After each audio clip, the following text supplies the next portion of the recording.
Hi friends, ಎಲ್ಲರಿಗೂ ನಮಸ್ಕಾರ. ಬೆಳಗ್ಗೆದ್ದು ದೋಸೆ ಇಟ್ಟಿದೆ, ಮತ್ತು ಅದನ್ನು ಯಾವ ರೀತಿ ಯೂಸ್ ಮಾಡ್ಕೋಬೇಕು ಅನ್ನೋ ಟೆನ್ಷನ್ ಇದ್ದರೂ ಕೂಡ ಇಲ್ಲೊಂದು ಹೊಸ ರೆಸಿಪಿ ಇದೆ. ದೋಸೆ ಇಟ್ಟು ಉಳಿದಿದ್ರೆ ಅದನ್ನು ಕೂಡ ಈ ರೀತಿಯಲ್ಲಿ ಮಾಡ್ಕೊಳ್ಳಿ, ಅಥವಾ ಫ್ರೆಶ್ ದೋಸೆಯಲ್ಲಿ ಕೂಡ ಮಾಡ್ಕೊಳ್ಬೋದು. ತುಂಬಾ ರುಚಿಯಾಗಿರುತ್ತೆ. ಈರುಳ್ಳಿ ಪೈರಿನ ದೋಸೆ. ಈರುಳ್ಳಿ ಪೈರು ನಾಟಿ ಅಥವಾ ಸಾಂಬಾರು ಈರುಳ್ಳಿ ಇರುತ್ತಲ್ಲ, ಅದನ್ನು ಪಾಟ್ನಲ್ಲಿ ಒಂದು 4 ಗೆಡ್ಡೆ ಹಾಕಿದೆ. ತುಂಬ ಚೆನ್ನಾಗಿ ಬಂದಿದೆ ಪೈರು. ನೀವು ಪಾಟ್ನಲ್ಲೇ ಹಾಕ್ಕೊಳ್ಬೋದು, ಸ್ವಲ್ಪ ಜಾಗದಲ್ಲೇ. ಪೈರುಗಳು ಬೇಕು ಅಂದಾಗ ಒಂದು 15 ದಿವಸಕ್ಕೆಲ್ಲ ಪೈರು ಇಷ್ಟು ಉದ್ದುದ್ದ ಬರುತ್ತೆ. ನಾಟಿ ಈರುಳ್ಳಿ ಆಗಿರೋದ್ರಿಂದ ಗೆಡ್ಡೆ ದಪ್ಪ ಇರೋದಿಲ್ಲ, ಸಣ್ಣ ಇರುತ್ತೆ. ಆ ಥರ ಸ್ವಲ್ಪ ಮೇಲಿರೋ ಮಣ್ಣು ಮತ್ತು ಸಿಪ್ಪೆ ಎಲ್ಲ ಹೋಗೋ ರೀತಿ ಚೆನ್ನಾಗಿ ಒಂದು 5 ನಿಮಿಷ ನೀರಲ್ಲಿ ನೆನೆ ಹಾಕಿದ್ರೆ ಸಾಕು. ಈಸಿಯಾಗಿ ಅದನ್ನು ತೆಗೆದು ಇಟ್ಕೊಳ್ಬೋದು. ನಂತರ ಈ ಪೈರನ್ನ ಸ್ವಲ್ಪ ಉಪ್ಪು ನೀರು ಹಾಕಿ ಒಂದು 5 ನಿಮಿಷ ನೆನೆ ಹಾಕಿ, ನಂತರ ಚೆನ್ನಾಗಿ 1-2 ಸಲ ನೀರನ್ನ ತೊಳೆದಿಟ್ಕೋಬೇಕಾಗತ್ತೆ. ತೊಳೆದ್ಬಿಟ್ಟು ಸಣ್ಣದಾಗಿ ಹೆಚ್ಚಿಟ್ಕೊಳ್ಳೋಣ. ನಾನಿಲ್ಲಿ ಈರುಳ್ಳಿ ಉಪಯೋಗಿಸ್ತಿಲ್ಲ. ಈರುಳ್ಳಿ ಇದ್ದರೆ ಈರುಳ್ಳಿ ಕೂಡ ಹಾಕ್ಕೊಳ್ಳಿ, ಅಥವಾ ಈರುಳ್ಳಿ ಪೈರು ನಿಮಗೆ ಅಂಗಡಿಯಲ್ಲಿ ಸಿಗುತ್ತಲ್ಲ, ಅದಾದರೆ ಈರುಳ್ಳಿ ಗೆಡ್ಡೆ ಇರುತ್ತೆ, ಅದನ್ನು ಕೂಡ ನೀವು ಉಪಯೋಗಿಸ್ಕೊಳ್ಬಹುದು.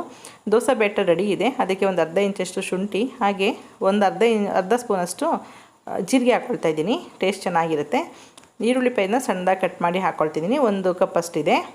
ನೀವು ಇಲ್ಲಿ ಈರುಳ್ಳಿ ಬೇಕಾದ್ರೆ ಹಾಕ್ಕೊಳ್ಬೋದು. ಕ್ಯಾರೆಟ್ ತುರಿ ಕೂಡ ತುರಿದು ಹಾಕ್ಕೊಳ್ಬಹುದು. ಕರಿಬೇವಿನ ಸೊಪ್ಪು, ಕೊತ್ತಂಬರಿ ಸೊಪ್ಪು, ಹಸಿ ತೆಂಗಿನಕಾಯಿ ತುರಿ ಕೂಡ ಹಾಕ್ಕೊಳ್ಬಹುದು. ನಿಮ್ಮ ಟೇಸ್ಟಿಗೆ ತಕ್ಕಂತೆ ನೀವು ಹಾಕ್ಕೊಳ್ಳಿ. ಬ್ಯಾಟರ್ ಸ್ವಲ್ಪನೇ ಇದೆ, ಜಾಸ್ತಿ ಬೇಕು ಅಂದಾಗ ಅವೆಲ್ಲ ಸಾಮಗ್ರಿಗಳನ್ನ ನೀವು ಮಿಕ್ಸ್ ಮಾಡ್ಕೊಳ್ಬಹುದು. ನಾನಿಲ್ಲಿ ಶೇಂಗಾ ಚಟ್ನಿ ಪುಡಿ ಕೂಡ ತೊಗೊಂಡಿದ್ದೀನಿ. ಬೇಕಾದ್ರೆ ಚಟ್ನಿ ಪುಡಿನ ಉಪಯೋಗಿಸ್ಕೊಳ್ಳಿ. ನಾನು ಚಟ್ನಿ ಪುಡಿ ಉಪಯೋಗಿಸ್ತಾ ಇರೋದ್ರಿಂದ ಖಾರಕ್ಕಿಂತ ಏನೂ ಹಾಕಿಲ್ಲ ನಾನು ಬ್ಯಾಟರ್ಗೆ. ನೀವು ಹಸಿಮೆಣ್ಸಿಕಾಯಿ ಪೇಸ್ಟ್ ಅಥವಾ ಹಸಿಮೆಣ್ಸಿಕಾಯಿ ಅಥವಾ ಮೆಣಸಿನ ಪುಡಿ ಕೂಡ ಹಾಕ್ಕೊಳ್ಬಹುದು. ದೋಸೆನ ಮೊದಲಿಗೆ ಒಂದು ಕಾವಲಿಗೆ ಹಾಕ್ಕೊಳ್ತಾ ಇದ್ದೀನಿ.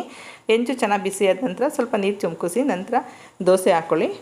ಲೋ ಫ್ಲೇಮ್ನಲ್ಲಿ ದೋಸೆ ಹಾಕ್ಕೊಂಡು ನಂತರ ಮೀಡಿಯಮ್ ಫ್ಲೇಮ್ ಮಾಡಿ ಪ್ಲೇಟ್ ಮುಚ್ಚಿಟ್ಟು 2 ಸೈಡು ಬೇಯಿಸ್ಕೋಬೇಕಾಗುತ್ತೆ. ತುಪ್ಪ ಮತ್ತು ಎಣ್ಣೆ ಎರಡನ್ನೂ ಮಿಕ್ಸ್ ಮಾಡಿ ನಾನು ದೋಸೆ ಮೇಲೆ ಹಾಕ್ಕೊಂಡಿದ್ದೀನಿ. ನೀವು ಬರೀ ತುಪ್ಪ ಅಥವಾ ಬೆಣ್ಣೆ, ಎಣ್ಣೆ ಏನು ಬೇಕಾದರೂ ಹಾಕ್ಕೊಂಡು ಬೇಯಿಸ್ಕೊಳ್ಬೋದು.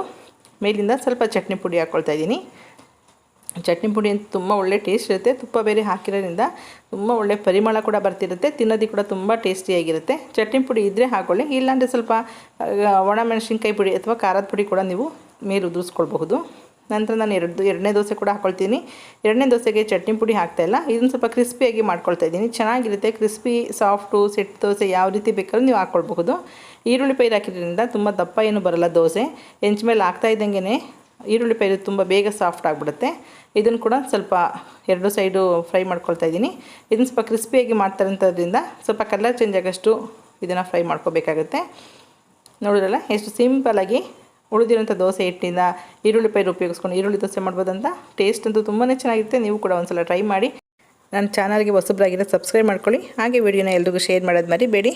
ಈ ವಿಡಿಯೋ ನೋಡೋದಕ್ಕೆ ಎಲ್ರಿಗೂ ಧನ್ಯವಾದಗಳು. Okay, bye, thank you.